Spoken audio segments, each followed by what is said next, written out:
Thanks, Drew. Yeah, I've lived this very personally. The idea of print is dead.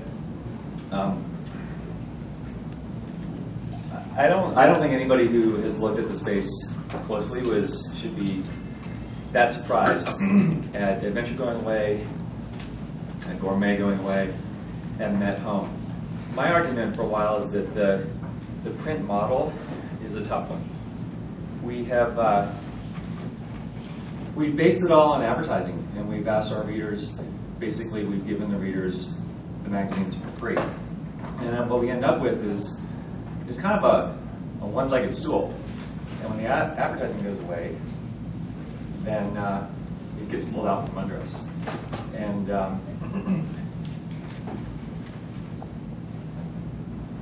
the web, of course, is, I'm going to pass on. This is too early for me. I haven't had my coffee. You want to We'll just jump right in.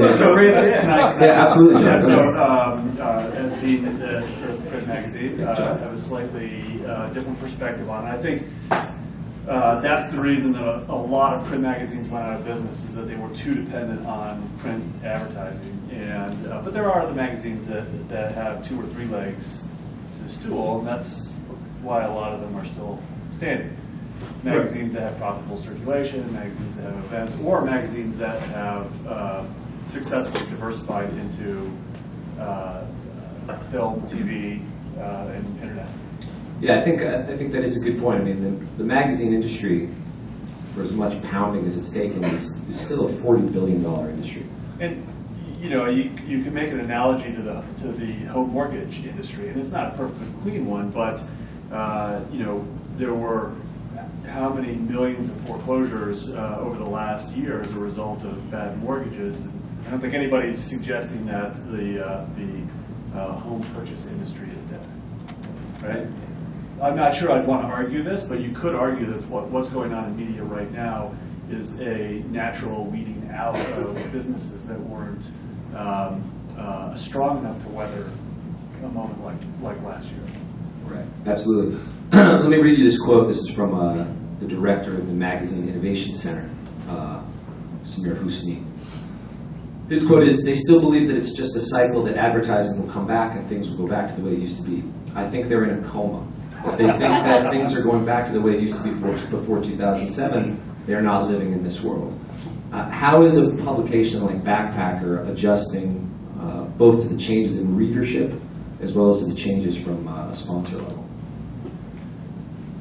It's a little bit hard to answer because our first issue of 2010, our Gear Guide, was up 25 pages versus last year, so maybe I am in a coma.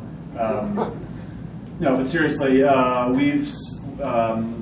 we've tried to diversify because I think that I would probably argue that it's unrealistic to think that advertising is going away, but it's very realistic to think that it's come in different forms.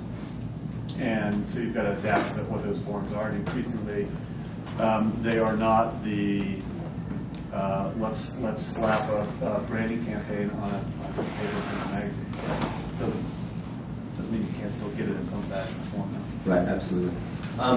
Steve, just in terms of how Wend is reacting and changing and creating editorial, your format appears to be a little bit different from a conventional magazine. It seems to be longer format articles. Is that working from a business perspective as well as a reader perspective? Absolutely not. No. Yeah, we sort of took the gamble when we started out that people could read, and my background is in surf journalism, and big fan of magazines like Surfer's Path and Surfer's Journal, which tended to be long format publications. From a business perspective, it helps us because we're 70% of our content is freelance, which means it's not a W-2 employee, which means we are 6 people with a lot of interns, and so we've just decreased our overhead considerably compared to traditional publishing models, and so we're very nimble in that way. I mean, we can make decisions and change the course of, our editorial, over a beer at happy hour, and it doesn't require, sort of boardrooms and that kind of thing. So I think that's what, from a business perspective, our nut is not as big as some of these other guys, and yet, I'm finding myself on this panel, which is a little surreal for me, because we are not the real big guy, but I think we came to the market very earnest and said we're going to do a lot more for you for a lot less because we're hungry and we own our own company. So I think it's tough. It's tough for everybody. 2009 was not a calendar year that I'm going to remember as the best in my life, certainly. But it's sort of a, I don't really know, if I said like I'm happy working 40 hours a week with great benefits and a lot of money and boats and cars and stuff, that would be a lie.